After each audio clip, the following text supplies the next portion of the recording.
Next gen நேர்கள் அனைவருக்கும் எனது இனிய வணக்கம். நான் உங்கள் டிஜே சுந்தரபாண்டி, சிவகாசியிலிருந்து. நேர்களே, தற்போது நம்ம பார்க்க போகிற விஷயம் என்னன்னு அப்படின்னு சொல்லி பார்த்தீங்கன்னா, செவ்வாய் பகவான் கடக ராசியிலிருந்து சிம்ம ராசியை நோக்கி பயணிக்க போகிறார். இப்போ செவ்வாயோட பெயர்ச்சி நடக்கு. அப்போ செவ்வாய் பெயர்ச்சி மூலமாக நம்மளுடைய 12 ராசி நேயர்களுக்கு என்னென்ன மாற்றங்கள் ஏற்பட போகுது, என்னென்ன விஷயங்களில் உங்களுக்கு முன்னேற்றம் உண்டு அப்படின்னு சொல்லி பார்க்க போகிறோம். இந்த செவ்வாயானவர் யார்? செவ்வாய் கிரகங்கள், அதாவது நவகிரகங்களில் செவ்வாயோடைய செயல்பாடு என்ன, செவ்வாயோடைய காரகத்துவம் என்ன அப்படிங்கிறது தெரிஞ்சுக்கிடுவோம். ஸோ அப்போ தெரிஞ்சுக்கிட்டோம்னா செவ்வாய் பகவான் என்னென்ன விஷயங்கள்லாம் செயல்படுத்த போகிறாங்கிறது நம்ம ஈஸியாக புரிஞ்சுக்கிற முடியும். செவ்வாய் பகவான் பார்த்திங்கன்னா காலபுருஷன் ராசிக்கு முதலிடம் மற்றும் 8ஆம் இடத்த அதிபதியாக வருகிறார். நம்மளுடைய வாழ்க்கையில் ஆரம்பம் மற்றும் நம்மளுடைய வாழ்க்கையில் 8ஆம் இடம் தான் ரகசியங்கள் மற்றும் பிரச்சனைக்குரிய விஷயங்கள் அப்படின்னு சொல்லலாம். ஒரு மனிதனுடைய அத்தனை விதமான ரகசியங்களும் 8ஆம் இடத்தில் புகைந்திருக்கும். அந்த புதையல் மாதிரி உள்ளே இருக்கும். ஸோ அது நல்ல விஷயமா கெட்ட விஷயமாங்கிறத நம்ம உங்களுடைய ராசிக்கு, உங்களுடைய சுய ஜாதத்துக்கு செவ்வாயுடைய அமைப்பை வச்சு நம்ம செக் பண்ணணும். ஓகேவா? ஸோ இப்போ இந்த செவ்வாய் பகவான் நம்மளுடைய வாழ்க்கையில் ரொம்ப ரொம்ப இம்பார்ட்டண்டான விஷயம் என்னென்னு பார்த்தீங்கன்னா, மங்களகாரகன் என்று அர்த்தம். ஒரு வீட்டில் சுப நிகழ்ச்சிகள் நடக்கணும் அப்படின்னா செவ்வாயோடைய ஆதிக்கம் உறுதியாக இருக்கணும். செவ்வாயோடைய பார்வையோ அல்லது செவ்வாயோட அந்தரமோ செவ்வாயோடைய புத்தியோ திசையோ ஏதோ ஒன்று நடந்தால் தான் இயல்பாகவே நம்ம வீட்டில் ஒரு மங்களகரம் நடக்கும். அதே போல் பார்த்திங்கன்னா செவ்வாயை நம்ம நாடி முறைப்படி எப்படி சொல்லுவாங்க அப்படின்னா, செவ்வாய் தான் பெண்களின் ஜாதகத்தில் கணவராக கருதப்படுகிறார். நாடி முறைப்படி ஒரு பார்ப்போம். ஜாதகத்திலே பார்த்திங்கன்னா நாடி முறைன்னு இருக்குது. இப்போ பிறகுநந்தி நாடி. ஸோ இந்த முறைப்படி பார்க்கும்பொழுது செவ்வாய் பார்த்திங்கன்னா கணவர், பெண் ஜாதகத்துக்கு செவ்வாய் வலுவாக இருந்தால், செவ்வாய் சிறப்பாக இருந்தால், தன்னுடைய லக்னத்துக்கு செவ்வாய் எந்த இடத்துல இருக்காரோ அதை வச்சு அவங்களுடைய கணவருடைய ஆக்டிவிட்டீஸ் நம்ம கண்டுபிடிக்க முடியும்.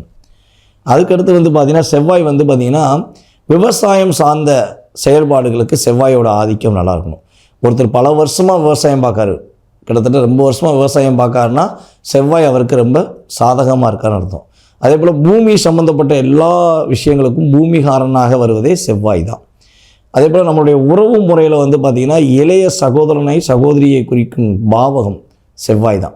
இந்த செவ்வாய் எப்படி இருக்காரோ அதை வச்சு இளைய சகோதரன் உண்டா இல்லையா, அல்லது இளைய சகோதரனுக்கும் உங்களுக்கும் ஒரு அன்பு இருக்குமா இருக்காதாங்கிறத நம்ம கண்டுபிடிச்சிடலாம்.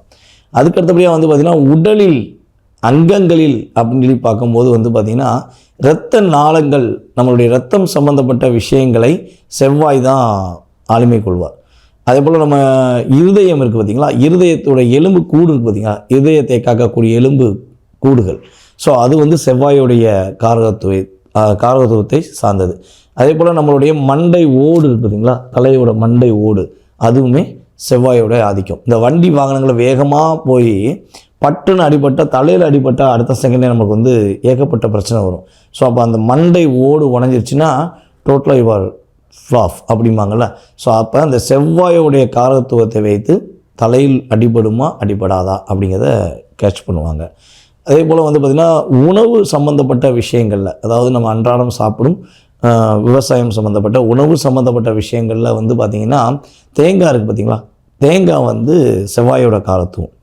என்ன பண்ணுறாங்க, யாருக்காவது ஏதாவது பிரச்சனை அப்படின்னா என்ன பண்ணுறாங்க, கண் திருஷ்டிக்கு தேங்காய் உடைப்பாங்க. அதே போல் ஒரு முக்கியமான விஷயம், ஒரு வீட்டில் ஒரு சுப நிகழ்ச்சி நடத்துகிறதா தேங்காய் பழம் உடைச்சி பழம் வச்சு தான் சாமி கும்பிடுவாங்க. ஸோ அது செவ்வாயோடைய காரத்துவம். பழம் வைக்கிறது குருவோட காரத்துவம். ஸோ இந்த இணைவுகளை நம்ம பார்க்குறோம். அதே போல் பார்த்திங்கன்னா வெள்ளை பூண்டு இருக்குது பார்த்திங்களா, இதுவுமே செவ்வாயோடைய ஆதிக்கம் சம்மந்தப்பட்ட விஷயம். இஞ்சியுமே செவ்வாயோடைய ஆதிக்கம் சம்மந்தப்பட்ட விஷயமாக கருதப்படுது. ஸோ இப்படி நம்மளுடைய மிக முக்கியமான விஷயங்கள், நம்மளை பாதுகாக்கக்கூடிய அத்தனை விதமான விஷயங்களுமே செவ்வாயுடைய காரத்துவம் இருக்கிறது.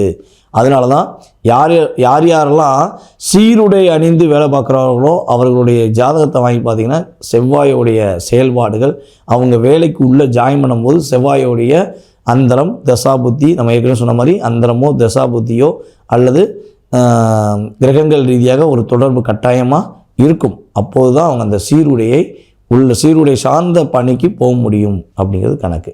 ஸோ இப்படி மிகப்பெரிய வல்லமை கொண்ட செவ்வாய் பகவானுடைய பெயர்ச்சி உங்களுடைய ராசிக்கு என்னென்ன மாற்றங்களை கொடுக்க போகுது அப்படிங்கிறத பார்ப்போம் வாங்க. மகர ராசி அன்பர்களுக்கு செவ்வாய் பெயர்ச்சியின் மூலமாக செவ்வாய் பகவான் கடக ராசியிலிருந்து சிம்ம ராசிக்கு பயணிக்கும் இந்த காலங்களில் நம்முடைய மகர ராசி அன்பர்களுக்கு என்னென்ன மாற்றங்களை செவ்வாய் பகவான் கொடுக்க போகிறார்.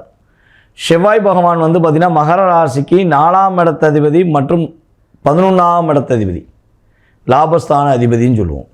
அப்படிப்பட்ட செவ்வாய் பகவான் உங்களுடைய ராசிக்கு 8ஆம் வீடான சிம்ம ராசியில் கேதுவுடன் சேர்ந்து பயணிக்கிறார். ஏற்கனவே கேது பகவான் உங்களுடைய ராசிக்கு 8ல் தான் அமர்ந்திருக்கிறார். அப்போ கேதுவுடன் இணைந்து பயணிக்கும் செவ்வாய் பகவான் என்னென்ன மாற்றங்களை கொடுக்க போகிறார் என்று பார்ப்பதற்கு முன்னாடி, செவ்வாய் பகவான் 8ஆம் இடத்தில் அமர்ந்து உங்களுடைய ராசிக்கு 11ஆம் வீடான விருச்சிக ராசியை பார்க்கிறார். அதுக்கு அடுத்தபடியாக பார்த்திங்கன்னா உங்களுடைய ராசிக்கு 2ஆம் வீடான கும்ப ராசியை பார்க்கிறார். அதுக்கடுத்து உங்களுடைய ராசிக்கு 3ஆம் வீடான மீன ராசியை பார்க்கிறார். அவருடைய பார்வை மூலமாக உங்களுக்கு என்னென்ன மாற்றங்கள்லாம் கொடுக்க போகிறார், என்னென்ன முன்னேற்றங்கள்லாம் கொடுக்க போகிறார் என்று பார்க்கும்பொழுது, கணவன் மனைவி ஒற்றுமை சம்பந்தப்பட்ட விஷயங்களில் நல்ல மாற்றம் வரும். உங்களுக்கான வாடிக்கையாளர்கள் உங்களை தொடர்பு கொள்வார்கள். அதாவது தொழில் செஞ்சுக்கிருக்கவங்களுக்கு, கடை வச்சுருக்கவங்களுக்கு, பிஸ்னஸ் பண்ணுறவங்களுக்கு சரியான வாடிக்கையாளர்கள் இல்லை எனக்கு நிறையா என்னுடைய பிஸ்னஸில் பார்த்திங்கன்னா நிறைய வாடிக்கையாளர்கள் என்னை பார்த்துக்கிட்டு இருந்தாங்க. ஸோ இப்போ அவங்க பார்க்குற கிடையாது, எனக்கு தொழிலில் ரொம்ப கொஞ்சம் லாக் ஆகுது அப்படின்னு வருத்தப்பட்டீங்கன்னா, தொழில் இனிமேல் ஒரு முன்னேற்றத்தை நோக்கி பயணிப்பதற்கான சூழ்நிலைகளை கிரக நிலைகள் உங்களுக்கு மாற்றத்தை ஏற்படுத்துகின்றன. புதிய தொழில் தொடங்குவதற்கான அமைப்பை ஏற்படுத்த வாய்ப்புகள் உள்ளது. கடன் சுமையிலிருந்து மீள்வதற்கான வாய்ப்புகள் உண்டு. உடல் ஆரோக்கியம் சம்பந்தப்பட்ட விஷயங்களில் கொஞ்சம் கவனம் செலுத்த வேண்டும். ஏதாவது உடல் ஆரோக்கியம் சம்மந்தப்பட்ட விஷயங்களில் பார்த்திங்கன்னா மேக்ஸிமம் பார்த்திங்கன்னா வயிறு சம்மந்தப்பட்ட பகுதியில் டிஸ்டர்பன்ஸ் ஆக வாய்ப்பு இருக்குது. அல்சர் வருவதற்கான வாய்ப்புகள் தான் இருக்குது. அது வரும்னு நம்ம சொல்ல மாட்டோம். ஏன்னா உங்களுடைய சுய ஜாதகம் தான் அதை நிர்ணயம் பண்ணும். ஓகேவா? இது 20% தான் ஒரு வாய்ப்பை ஏற்படுத்தும். அதே போல் பார்த்திங்கன்னா தேவையில்லாத சிக்கல்கள், தேவையில்லாத பிரச்சனைக்குள்ளே உங்களை கொண்டு போய் யாராவது கூட்டு போய் விடுறதுக்கான வாய்ப்பு இருக்குது. ஸோ யாரோடைய பேச்சையும் கேட்காமல் யாராச்சும் உங்களுக்கு நல்லது செய்கிறேன்னு சொல்லி உங்களை தேவையில்லாமல் ஏதாவது ஒரு குழிக்குள்ளே தள்ளிவிடக்கூடாதுன்னு நினச்சிங்கன்னா உறுதியாக உங்களுடைய சுய சிந்தனையை மட்டும் நீங்கள் செயல்படுத்துங்கள். அல்லது உங்களுடன் மிக அன்பாக, ஏன்னா பார்த்திங்கன்னா இப்போ நம்ம மகர ராசிக்கு ஒரு விஷயம் சொல்ல முடியும். இப்போ வரையும் நீங்கள் யாரெல்லாம் ரொம்ப ரொம்ப நல்லவங்க, நாணயமானவங்க, ரொம்ப நம்பிக்கையானவங்கன்னு ஒரு ஃபில்ட்ரு பண்ணி ஒரு 3 இல்லை ஒரு 5 பேரை வச்சு பயணிச்சிருந்தீங்க அப்படின்னா, அதில் யாரெல்லாம் சுயநலவாதி, உங்களை சுரண்டி சாப்பிட்டவர், உங்களை ஏமாற்றி சாப்பிட்டவர், உங்களை பின்னாடி கூடி இருந்து தள்ளி விட்டுட்டு சிரிச்சுக்கிட்டு இருக்கவங்கிறத நீங்கள் இந்த 7.5 வருஷங்குள்ள நீங்கள் ஆல்ரெடி உணர்ந்துட்டீங்க. 7 வருஷமாகவே உண்மையான நபர்கள் யார், போலியான நபர்கள் யாருன்னு மகர ராசிக்காரங்க உண்மையிலே உணர்ந்திருப்பாங்க. ஸோ இந்த உணர்வுகளை கரெக்டாக புரிஞ்சுக்கிட்ட உங்களுக்கு கிரக நிலையில் இப்போ ஒரு கொஞ்சம் கவனமாக இருக்குங்கிறத உணர்த்துது. ஸோ இப்போயுமே நீங்கள் அதெல்லாம் போனால் போகட்டும், எனக்கு அவங்க கெட்டது பண்ணால் பண்ணட்டும், நான் அதை பற்றிலாம் வருத்தப்படலை, ஸோ நான் அவங்களுக்கு உதவி செய்வேன்னு சொல்லி நின்னீங்கன்னா உங்களை யாராலையும் காப்பாற்ற முடியாது. காப்பாற்ற முடியாது என்னென்னா நல்வழிப்படுத்த முடியாதுன்னு அர்த்தம். அதுக்காக நீங்கள் இதாகிருவீங்கன்னு நான் சொல்லலை. ஸோ உங்களுடைய நல்வழியை நீங்கள் தான் ஏற்படுத்தணும். உங்களுக்கான அமைப்பு, உங்களுடைய வாழ்க்கை, உங்களுடைய எதிர்காலம், உங்களுடைய குடும்பத்தின் எதிர்காலம் எல்லாமே நீங்கள் செய்கிற ஒவ்வொரு விஷயத்திலும் இருக்குது. அப்போ கூட்டாளியை சரியான முறையில் பயன்படுத்தக்கூடிய ஆற்றலை நீங்கள் கற்றுக்கிறணும். கூட்டாளிகிட்ட போய் நீங்கள் என்ன சொல்கிறேன்னா விட்டு கொடுத்து போகிறேன்னு சொல்லிட்டு அடிபடிஞ்சு வாழ்ந்துடக்கூடாது என்பதனால ஸோ சரியான விதங்களை, சரியான பாதையை நீங்கள் அமைச்சிக்கிறது ரொம்ப நல்லது. நம்மளுடைய மகர ராசிக்காரர்கள் செவ்வாய் பகவான் உங்களுடைய ராசிக்கு 3ஆம் வீடான மீன ராசியை சனி பகவான் இருக்கும் இடத்த பார்க்குறாரு.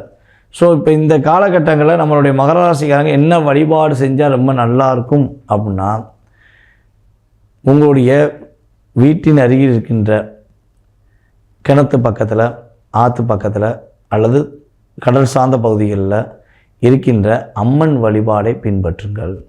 அது எந்த அம்மனாக இருந்தாலும் சரி, நீர்நிலைகள் சார்ந்த பகுதியில் இருக்கிற அம்மனை வழிபாடு செய்வது மூலமாக நல்ல மாற்றத்தை ஏற்படுத்தி கொள்ள முடியும் என்பது நிதர்சனமான உண்மை. ஸோ இதை நீ கரெக்டாக ஃபாலோ பண்ணிங்கன்னா மகர ராசிக்கு செவ்வாய் பகவான் சகல வெற்றிகளையும் சகல சௌபாக்கியங்களையும் கொடுப்பார் என்பது உண்மை.